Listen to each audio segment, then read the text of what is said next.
The fact that Robert Rubin, Timothy Geithner, Larry Summers, the fact they're all still there, a point that you make in your movie, does that mean in your mind that Barack Obama is no better than his predecessors? Oh, absolutely not. I don't believe that. Are you kidding?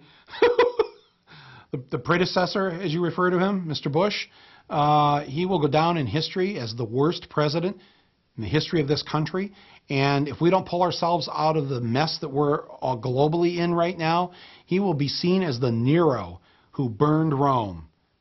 That's how this man will be remembered. Barack Obama, this is who he is.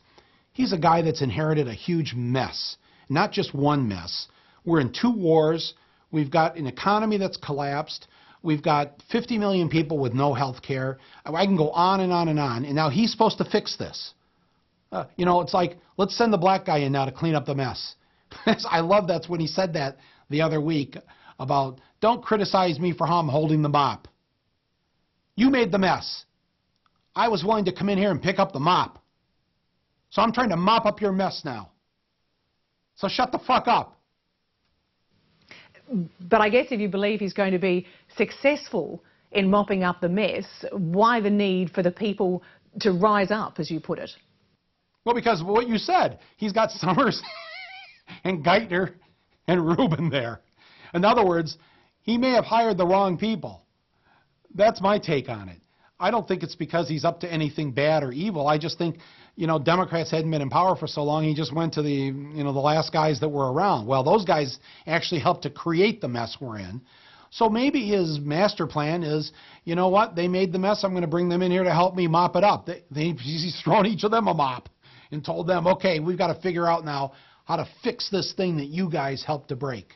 There are a number of scenes in the movie where you try to get into the headquarters of the Goldman Sachs, the AIGs, the big financial institutions, but ultimately there's no contact with the villains of your story, if you like. Did you try and make contact with the CEOs of these companies beyond what we saw in the movie?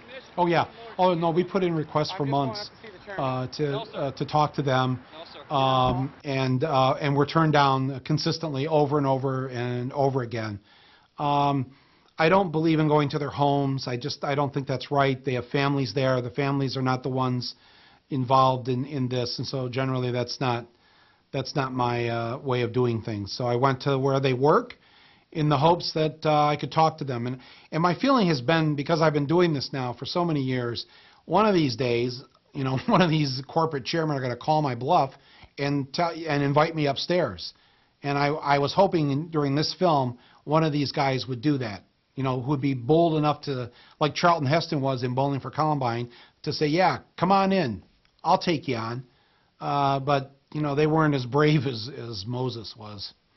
When you talk about what the system is that could possibly replace the one that we've got, do you see capitalism and democracy as mutually exclusive? Because a number of your critics have made much of the fact that the movie is presented by Paramount Vantage in association with the Weinstein Company, and Weinstein was funded with a $490 million placement advised by Goldman Sachs, and Paramount is owned by Viacom, where the former Bear Stearns executive Alan Greenberg sits on the board. That's capitalism and democracy at work, isn't it? You got your money, you got to make your film, and you were free to bite the hand that feeds you, and bite it very hard.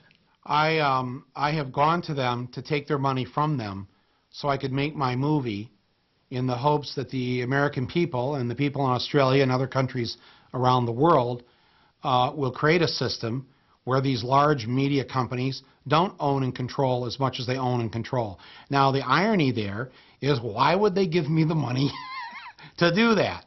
Well, they do it because I make them money, because my films are so popular and people are going to go to it, and it makes them money, so they think it's safe to let me say these things because they know, they hope, at least they've seen, that the people, the masses, will not rise up, will not do anything after they leave the theater. So it's okay to put me out there because, hey, we can make money off the guy, and he can say all he wants about wanting to bring our system down because nothing's going to happen. The people aren't going to revolt.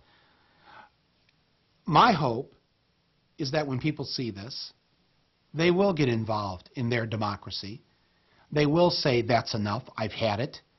And they will go and fight these companies, including these media companies that gave me the money for this film, and create a more fair and democratic system. So that's the tug of war here.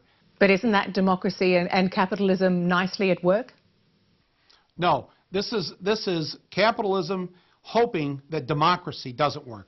Capitalism of these movie companies, these large media companies, they're hoping that democracy, in other words, people rising up and getting involved in their democracy to stop these monopolies, they're hoping that that doesn't happen and that capitalism will prevail because democracy is the enemy of capitalism.